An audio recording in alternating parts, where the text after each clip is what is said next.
Good. So I'm going to come back here to my guy here. So I have my bucket test trainer right here. And I thought that I had deleted this guy. So I'm going to create a bucket just for that. Okay. So I'm going to create a bucket. And basically a lifecycle policy is to move objects from one class to another automatically. So we don't have to worry about that. And let's say that an object is uploaded to S3 standard by default, and then you want that object to be moved to S3 standard IA because you think that after 30 days, your object is not going to be accessed as frequently. So that after 30 days, you move it to that class, okay? And then you move it to another class after the 60 days and the 90 days, and then you delete it at the end of the cycle, right? So I'm going to call this bucket my live cycle bucket trainer 2021. All right, perfect. I don't care about versioning or anything like that. Now I just want to create the bucket. Okay, so the bucket is created now. Now what I have to do is click on the bucket, right? And here when it says, let me make this, I'm going to see here management, and I'm going to create a lifecycle rule here. Okay, lifecycle rule. So create a lifecycle rule. I'm going to call this my life cycle. Is anyone following me here? Anyone doing what I'm doing? Anyone? Yes, I'm following.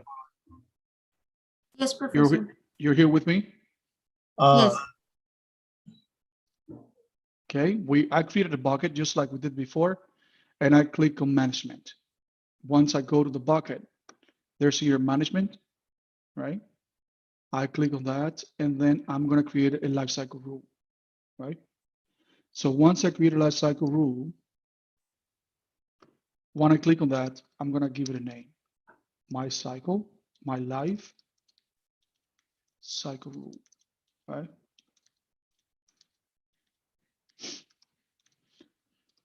Now, I want to apply this to all the objects, not only to specific ones, but to all the objects in.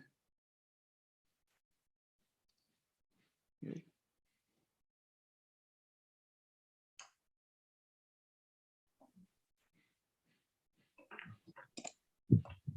Okay. Give you a minute to get there, guys.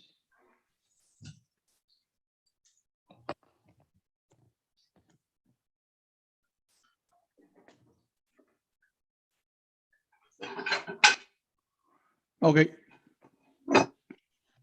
So I acknowledge, right, that if you want the rule to apply to specific objects, you might use a filter to identify those objects. Choose the limited scope of use one word. All right, not a problem. So the lifecycle rule action, I want to apply that to the current versions, right? To previous versions, if there is any, right? I want to expire current versions of objects. I want to permanently delete previous versions of objects, right? I want to do all that in my lifecycle policy, okay? So by default, and this is a transition current versions of objects between the storage classes. By default, remember that objects are uploaded in a standard of S3 standard. That's default, right? Now, after 30 days, you want to move it to standard A, right? So by default, they're loaded in S3 standard class, and you want to move it after 30 days, move it to this guy. I want to add another transition, right? After 60 days, I want to move it to intelligent tiering because I want intelligent tier to define what's going to happen. You know, if it is accessed, not accessed, I want to move it there, right? Just in case. I want to add a transition. After 90 days, I want to move it to Glacier. So Glacier is an archiving guide, right? That's for archiving, just to save it there as an archive, right? After 180 days, I want to move it to Glacier Deep Archive. That's even less access than Glacier. Even it's just for archiving, but it's even deeper than Glacier, right? And that's it, right?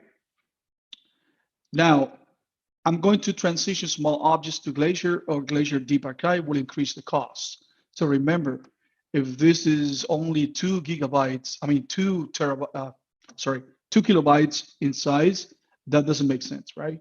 So that's going to increase the cost. Okay. Now, this is for current version, but I have to do the same for non-current versions for the previous ones. So I'm going to do the same thing, 30 days for this guy. I want to do this after 60 days, and I want to do the transition for Glacier after 90 days, and then I want to do deep archive after 180 days, right? So I'm just having this guy here for the current versions and for the non-current versions, in other words, the previous ones, okay? So now that I have this, expire current versions of objects, well, I want to expire these guys after 365 days, right? So for version enable buckets, Amazon S3 adds a delete marker and a current version, and the current version of an object is retained as a previous version. For non-version buckets, Amazon S3 permanent removes the object after 365 days. And the number of days after objects become previous version, I would say 365, right?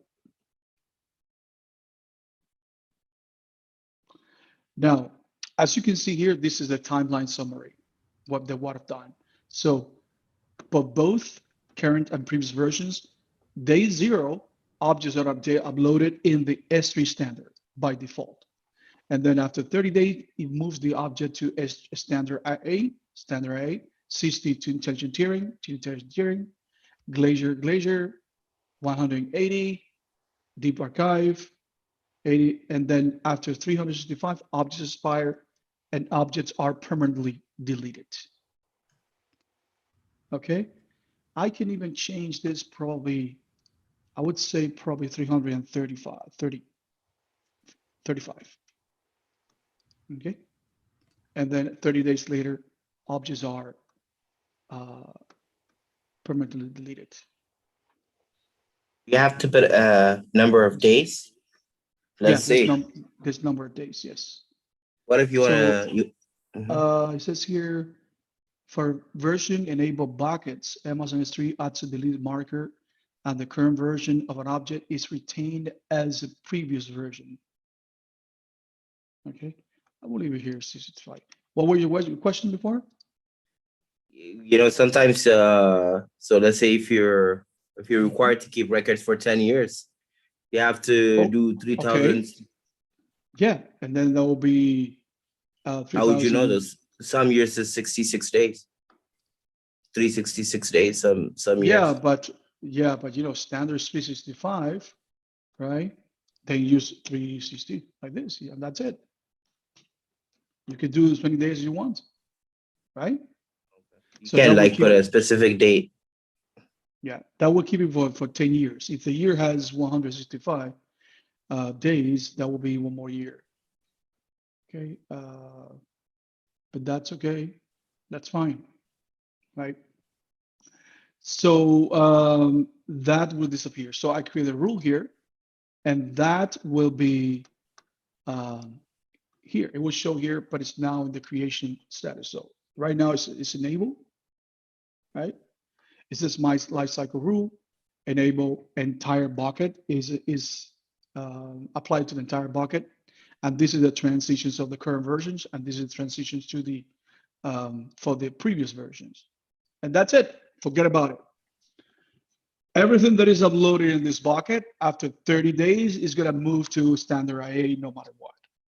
Okay, and after 60 days, it's going to be moved to intelligent tiering, and after 90 days, it's going to move to deep archive. I'm sorry, Glacier, and then after 180 days, it's going to move to deep archive. Okay, Can you, and that's it. can And you then recall this rule? huh? Can you recall this rule every time you create an S3 bucket, or do you have to create the rule all This over again? this Yeah, that lifecycle rule, this lifecycle rule is already there. It's going to be applied to every single object until you delete it. This is forevermore. For this specific S3, or let's say For you're this creating a bucket, new. for this bucket only. Okay, you can't use This this is rule for other buckets that you create. no. This is only for this bucket. This is for this bucket only. Right? Every bucket is its own world, right? Its own container. It has nothing to do with another bucket, unless you do what we did before, like cross-region replication, and we had a source and a destination. But every bucket is its own world. That's it's just a realm that things happen there, right? It has nothing to do with another bucket. Right? Is there any Unless way, you, is there Huh? any, for example, I have this bucket rule and lifecycle rule, and I will create more buckets Mhm. which will have the same lifecycle rule. Can I create one lifecycle rule and apply the same lifecycle rule to other buckets? Only if it is replicated. Okay, thank you. Oh, Yeah. If it is replicated, you can replicate the lifecycle rule. You can replicate everything that bucket has, right? So yeah, that's how you do it. Okay. Any questions? You guys understand how this works? Right? I think it's pretty straightforward. It's not. There's nothing mysterious or nothing difficult to understand here. It's just moving the object from one class to another. And what is behind all this? Saving money. Saving money because this guy is the most expensive one. I mean, the standard is the most expensive one. This one is cheaper. This one is 20% off the infrequent access, the standard 8. So if it is 20% off this one, can you imagine of this one? It's even cheaper. Glacier is super cheap compared to all these guys because it's not accessed anymore. It's archived, right? And this guy is even cheaper than Glacier standard, right? The only difference is that when you need to retrieve the data from Glacier, it's going to be more expensive than retrieving the data from standard. So standard is more expensive when it comes to storing, but it's cheaper when it comes to retrieving. And we want to see that when we get to Glacier. And it could take up to 12 hours to get the object from Glacier. In a standard A, you get the object immediately. But for Glacier, it could take up to 12 hours. And we're going to see the retrieval options when we get to Glacier. How long it takes, what type of retrieval option you have, and how long it takes to get it. Right?